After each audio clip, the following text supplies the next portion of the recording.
Hi, this is Phil, and I'm here to tell you all about the Capes and Lunatics Patreon. Don't miss out on our comic book creator interviews, including our monthly Chichester chats with comic book legend DG Chichester, superhero movie brackets in our search for the worst comic book movie of all time, and many, many more specials, all completely uncensored. Access starts for $3 a month, full video when you pledge $5 a month. Check out the link in our show notes or go to patreon.com/CapesandLunatics. Hope to see you there.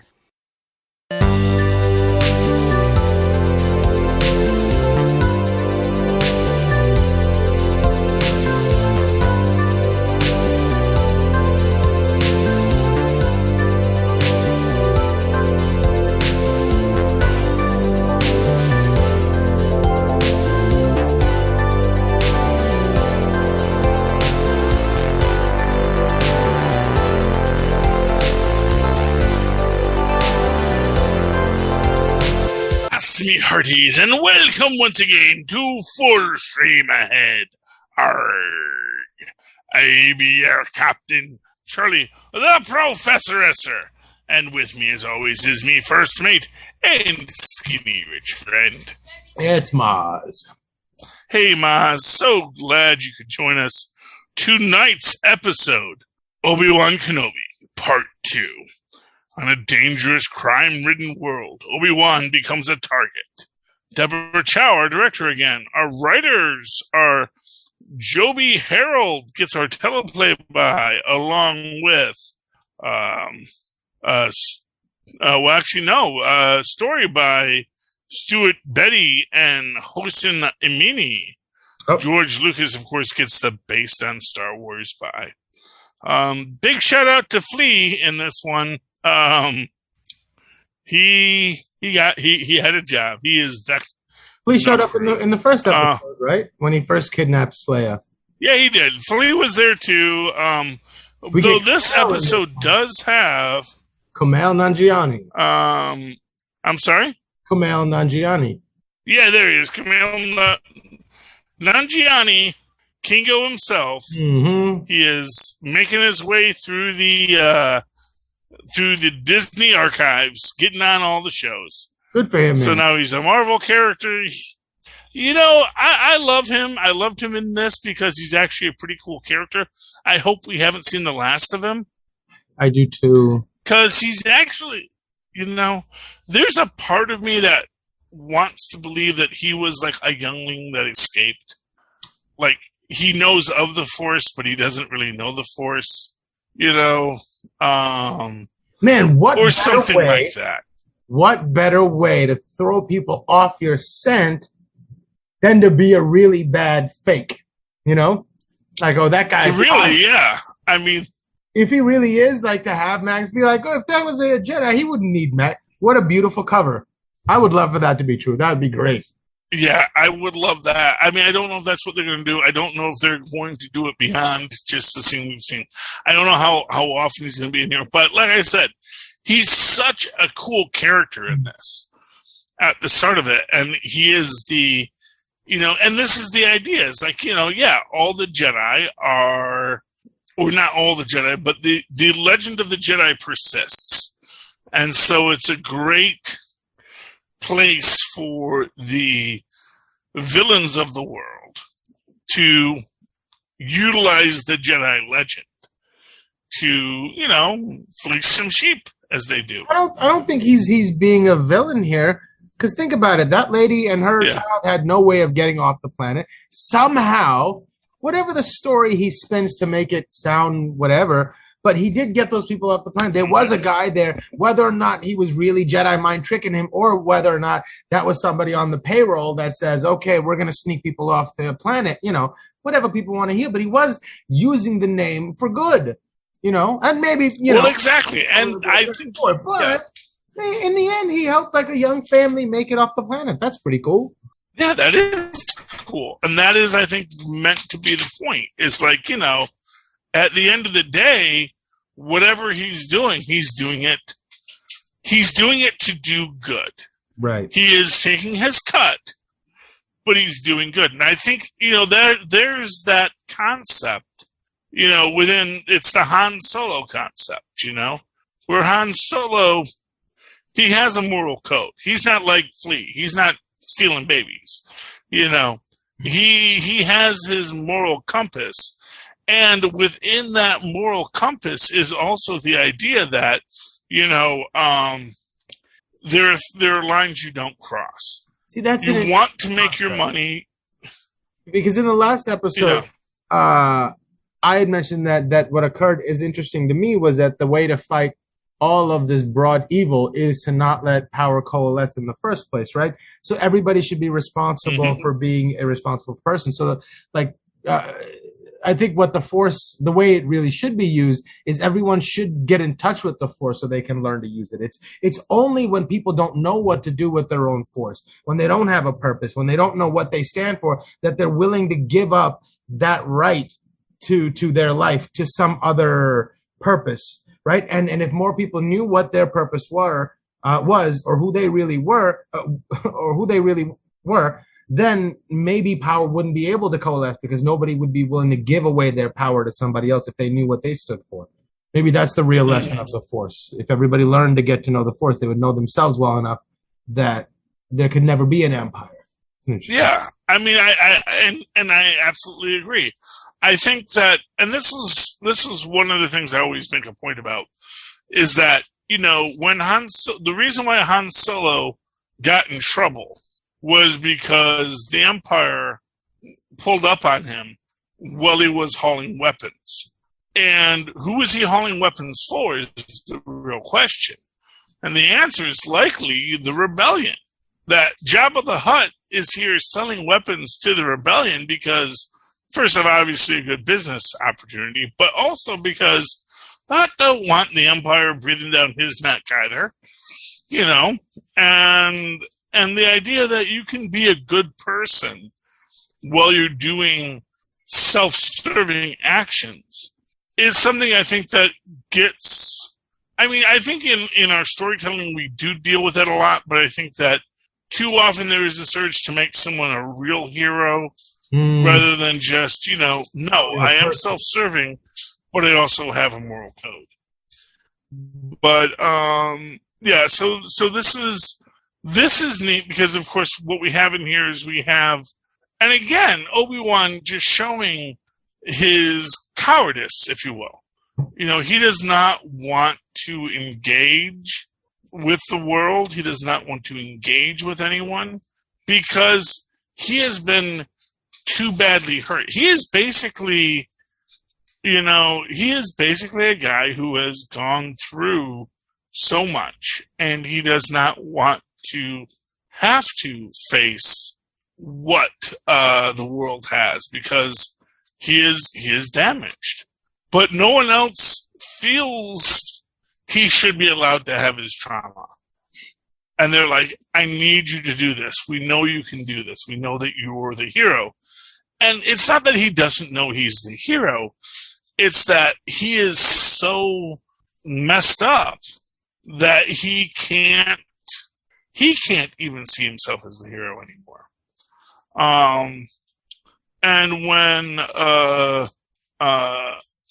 and I'm forgetting his name, but the act, you know, the Grand Inquisitor, or Leah's adopted father. Can't remember his name here. Jimmy Smits, I think, right? Yeah, Jimmy Smits. That's the answer. Jimmy Smits, who is, you know, Mr. Organa. He Tatooine. Because, of course, Obi-Wan's not taking his calls. And because he goes to Tatooine, he's like, listen, you're the only one that can save her. You know?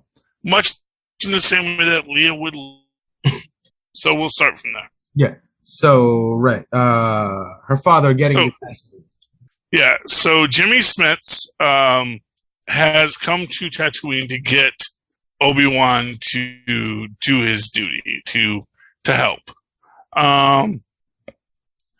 And, you know, it's not easy to convince Obi-Wan to do this, because Obi-Wan is at this point still beaten down by his own failures, as it were. He is still feeling the trauma of killing his best friend, or at least mutilating his best friend. As far as he knows right now, killing his best friend. Yeah, that's the thing. And until this episode, right? But this is where know that yet. Yeah, the third sister, who is called the third sister, and it's interesting because there's a debate as to who she is, and there is the theory that she was a youngling, like she would have been in that age area where she could have been one of the younglings who the Jedi could not protect. And because then I guess that's why she has that anger towards Obi-Wan. Or he does say that, a lot of Jedis were turned over to becoming Inquisitors. That's interesting, because when the Inquisitor says, the Grand Inquisitor says in the last episode, I'm not hunting Jedis. Jedi hunt Jedis. So what he means is, look, I have all these Jedi with me. They're the ones hunting them. I'll let them do the work. I'm just here to do the killing. They do the hunting. Well, exactly. And to be fair, like he says, the Jedi reveal themselves. The Jedi make themselves known. They want to say they're hiding, but very, very rarely can they hide, The only one that truly stayed hidden was, of course, Yoda, who really just tried to become one with the Force. Because Yoda was trying to understand the greater meaning of it all. Whereas, all the other Jedi, they felt the need to be a paladin, They felt the need to be a hero in their story. Which we saw how well that worked out for. They always had a little bit of Karen in them. Yeah, well, exactly, because, to be fair, that's the problem, is that when you have power, when you have authority, when you have a sense of moral good, it is easily manipulated to be an oppression. And I think that is what we saw with the Jedi at the end of the Republic, which was that all of this ideal of the Jedi had become oppression. It had become this statement of, we do not deal in emotion, we do not deal in anger. And the fact of the matter is these are parts of being a sentient being. How can you say it is by its nature wrong if by its nature you exist? We have to find the true balance, which I think is the overarching theme of the entire Star Wars universe. That, you have to find that balance within the Force.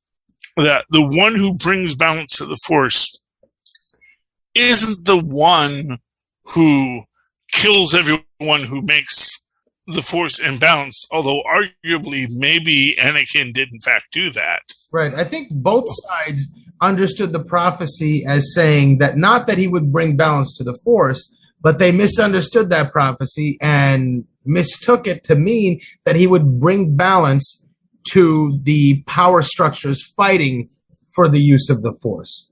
Right? It had nothing. Exactly. Right. So he was talking about bringing balance to the Force, not necessarily to any power structure. Exactly, because that's the point, is that you can't have balance if there is a power structure. Balance means all things are equal. All things flow as they're supposed to. Not that someone has a plan and a guide and a master structure. But we did mention we do have our phony Jedi, Camille. I'm trying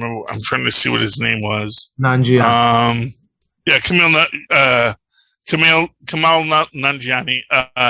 He is Haja Estri. Haja Estri is his character's name. I do like what he brings to the table. Not the least of which is just that he is a cosplaying fanboy. Yeah, he is a charlatan, but he knows he is, and just because he's a charlatan doesn't mean he doesn't do good. He knows what the Force is. Like, this is the guy that Han Solo would meet years later, who would say he's a guru and a shaman and knows all this, and Han Solo's going to see through him and see the magnets, Right. And that's the. But here's the thing, though. People like that aren't trying to put one over on anybody that doesn't want one put over on them, right? They're creating the situation. Somebody says, I want to suspend my disbelief. And he says, I'll do a decent enough job so that you will convince yourself. That's the service he provides. And nobody wants to say it, but that's the real language that's being spoken. That's the real exchange being made between two sentient beings. It's like, I want to trick myself. I want to fool myself. I want to feel better. He goes, well, I'll give you some parlor tricks. And if you try real hard, we can make this work, and that's really, so like those people serve a purpose in society, and you can't advertise that service straight out. Oh, I'm here. You have to put on the game. That's the only way that game can work is with a put on. Oh yeah, exactly. And the fact of the matter is that, as we said previously, he got that family off the planet. He got them where they were going. They had to make a donation. But it's a very interesting. I think the world would be better if we just let it be that, rather than an empire or the republic controlling every aspect of it. Whatever you do, locally find somebody that'll get it done for you. And I think there could be some good in that. The problem is that there's always someone that will have excessive power in that situation, and they're and that's why everybody should be taught how to understand the Force from the get-go, so you never raise adults that can be tempted. Mm-hmm. Exactly, and that is really the crux of it. Is like you need to have people understand their place in the universe, and everyone should know that they are all connected. Everyone should know that they are all connected to the Force. I like the fact in this that, Obi-Wan goes to the meth lab and figures out how to get in and really does some really great covert Jedi stuff, all without using the Force, which I think is really telling, because he knows the second he taps into the Force, that's going to make him a big red flare. And it looks like for all the people hunting him. Long time. Right. You even see him using a blaster in this, because he knows, even though he has his lightsaber with him, he knows the second he pulls it out, that's utilizing the Force, and that is going to make him known. And again, one of these things that I really liked in this was when Camille Estri gets captured by the Inquisitor, and he's trying his best to do his best. He's not up to stand against the Sith mind tricks, but he is like, at last we meet, and he's doing the full show for her. He's just getting to live out his LARPing fantasy. I know, and this is why I really hope this is not the last we've seen of him. Right, because she just gets what she wants and she leaves him, right? She doesn't kill him. Yeah. Yeah, that's what I remember. Yeah, I would love to see him and the little kid go on to do more. Yeah. My big hope is that little kid that he's with, that's actually Lando. That's like 10-year-old Lando. The timeline doesn't really work, but it's like, right. That he has a little Lando with him. Who knows? Maybe that's Finn. I don't know, but it would be cool if the little kid that he's working with, who is his, who does the running for him. His numbers runner is actually Lando. That would be so cool at the end of the story, Yeah. Because you always want that deeper lore, and we know Lando is a hustler. That is the I mean, the guy was freaking mayor of Cloud City. You don't get to be mayor of Cloud City unless you hustle. Mm-hmm. So I'm all about that. But yeah, and then we get the idea is like, no, look, it's a robot ship. It's a droid ship. So you get on that ship, it'll take you where it's going, and I booked you passage on it, and you can get off the world via that. No one's going to check your ID, which is a huge hole in the system, but there have to be holes in the system, though. Any system like that can only run with managed leaks. Exactly. It's the intentional hole. Right. There was, it's the idea that, at a certain point corruption becomes institutional. Right. Where it's like, it's not even, it's like, no. The contract clearly says that this is the bribe. So you make this bribe and we do this, and this is how the system works. I think large cities by nature are against our nature, and there has to be a lot of give and take and a lot of compromise to make cities run, and it can't always be proper. Yeah, always has to see, janky. And this will be my counter argument. I will say that is exactly our nature. Right. Human nature is exactly Fair enough. Let's work it out. Let's find. Okay, what's the path of least resistance? What do you need? What do I need? How do we come out of this at the end? Yeah. Both happy. Yeah. We're both equally upset at the outcome. Right. How do we either both become equally sad or equally happy with what has transpired? Yeah. We also get that great scene with the Grand Inquisitor being betrayed by the third sister, what they call it, Raven? Rena? Raven something. The actress's name is Mozz something or other. People were being assholes to her online. Oh, how come? Because she's black. I'm sorry, did that? Really? Oh, yes. Was the character traditionally not black, or? No, honestly, this is not even one of the characters. This is just.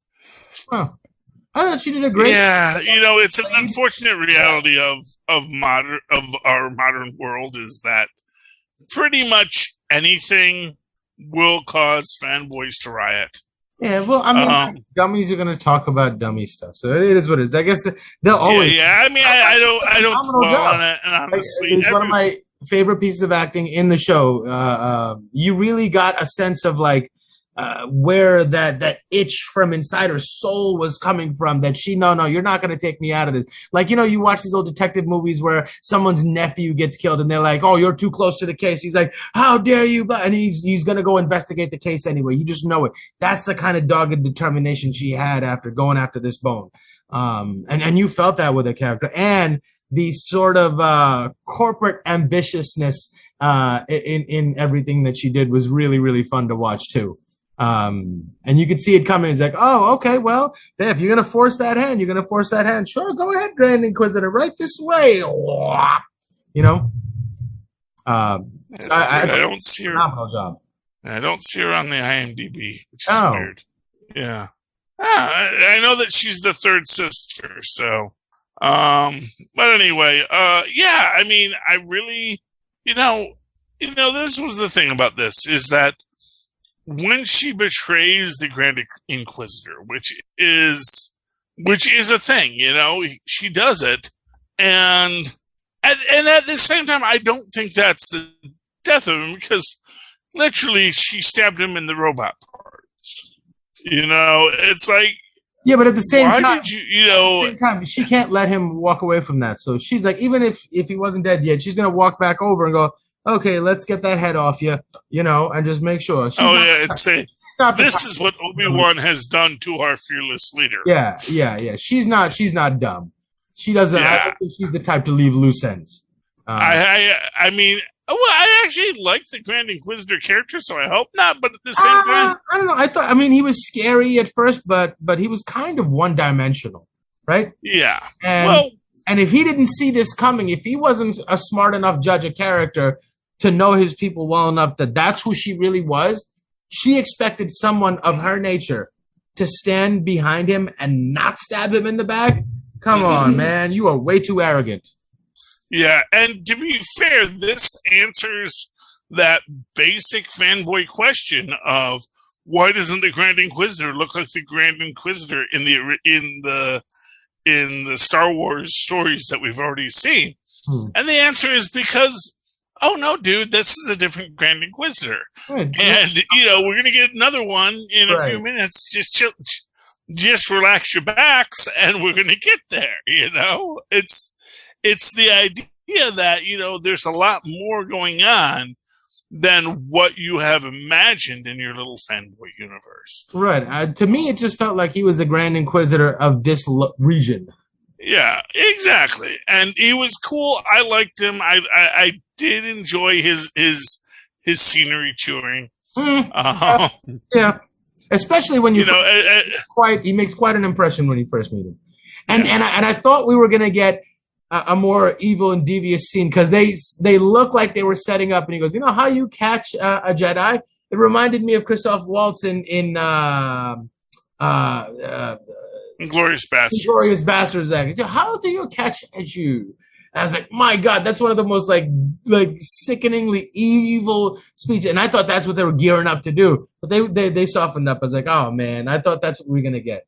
Yeah, well, but that's the thing is Obi-Wan already knows this. Like the other Jedi, absolutely, he completely fit the profile, and he winds up strung up in the middle of town square. Yep. But at the same time, the other, Obi-Wan, he's not. He knows what'll get him caught, and he's not doing what will not get him caught. He is actively not using the Force because he knows every time he does, it's a big red flare-up. Like when Anakin says in A New Hope, there's a presence I sense that I haven't sensed in many years. He means, like, literally, I sense the entire galaxy, and I have not sensed this guy in many years. Which makes me wonder if when we get our big showdown between Anakin and Obi-Wan, if there's going to be that moment where Obi-Wan kind of, quote-unquote, dies off screen, but we don't see it, and Anakin just accepts that, well, clearly, who could have survived that? And that's where Estrie comes in, and he actually uses magic, magnets, and saved Obi-Wan's life. That's my goal in life. I mean, that would be awesome if that happens, but we'll see what happens. And again, this is one where we do get little Leia not trusting General Kenobi. Like immediately questioning, well, why do I have to do this? Why do I have to do that? And like, can you make me float? I love that. It's like, because that is exactly what a 10-year-old would say.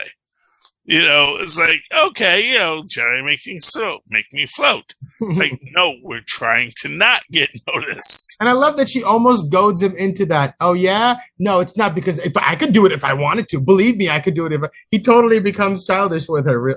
Almost. Yeah, well, of course, because that's the joy of childishness, And, that's what I like. And then when she endangers herself because at the end of the day, she's not going to listen to him. And she runs off and she's going to do what she's going to do. And it's like, I need you to do what I need you to do. It's like, but that's not how it's going to work out. This is why I think not only is it beautifully acted, but Leia is incredibly well written in this scene, in this story. And that is one of the things I love. And, at the end, they get on the ship and they're going off. And obviously, in the next 6 episodes, it's about returning Leia to Jimmy Smits, which is cool. But again, like I said, I really was hoping we'd get a little more Luke. But if nothing else, this explains why Luke doesn't know much about Ben Kenobi. Right. He knows there's an old crazy man up in the hills called Ben Kenobi, but that's all he knows. Does he even know? Any final thoughts on tonight's episode, Mozz? I thought it was decent. I'm excited to see where it goes.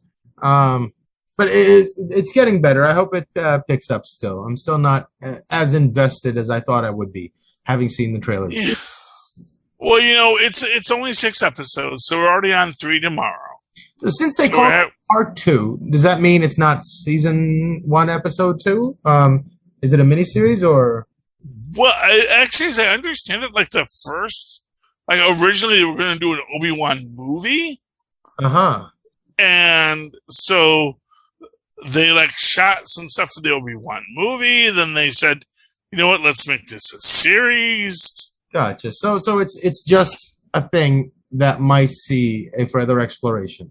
Yeah. It basically, I think everything beyond what we see in episode 1 and episode 2 is going to be more of, okay, now we know we're a series, so how do we make this into a series? Right. Oh, we have to talk about Boba Fett in this episode. Who? Boba Fett. That was Boba Fett, right? Oh, no! Actually, that's a fun fact. That is another clone.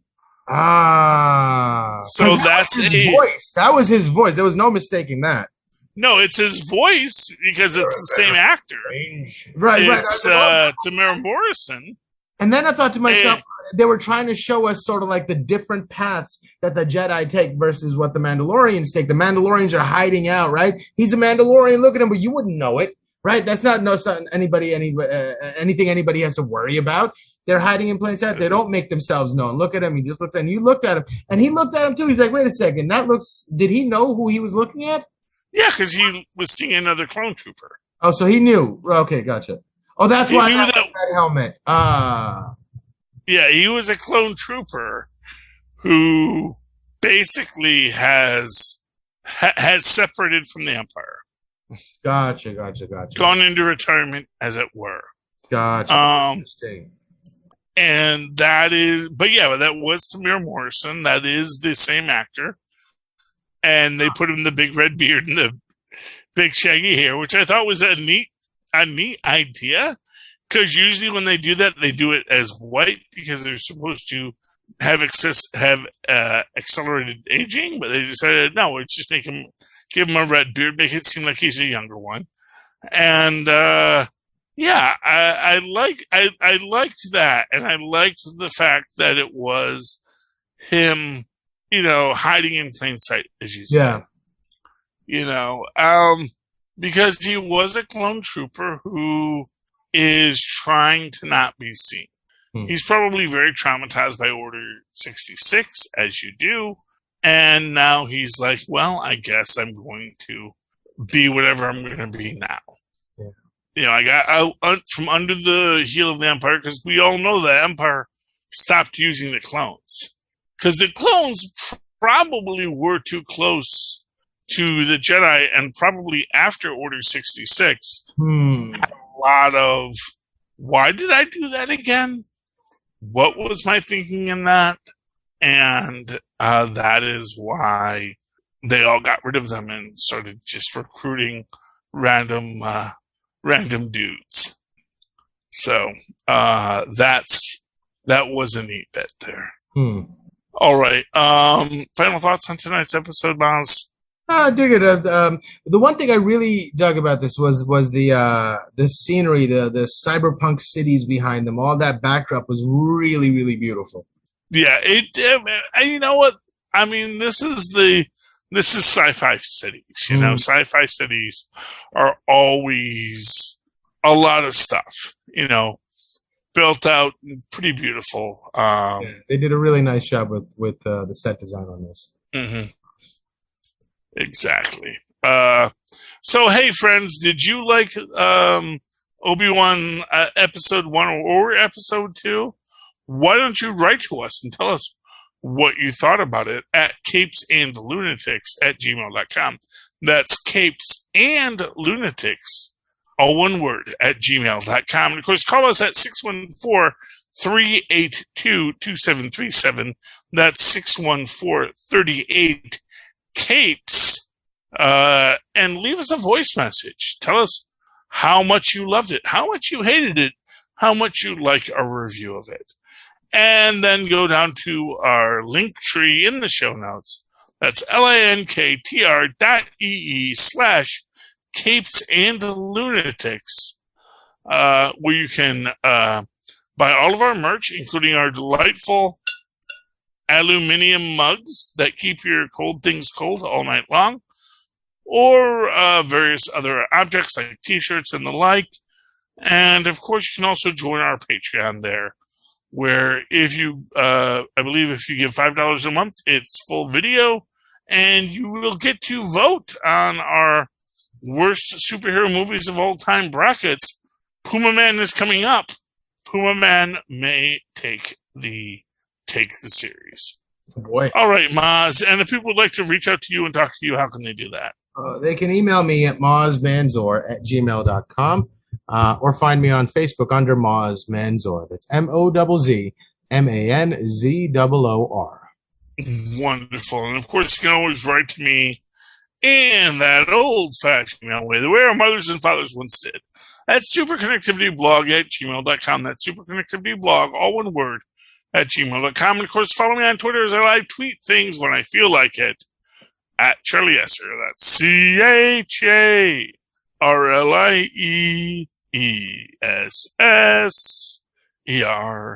Look for the two E's in the middle. For what? For quality. Bing. Thank you, Mozz. All right, yes, Scurvy Land Lumberjack, come to the end of another glorious trip down the bounding main, where we have learned about what the Obi-Wan does when no one is looking. Come back again next week as we once again sail full stream ahead. Arr.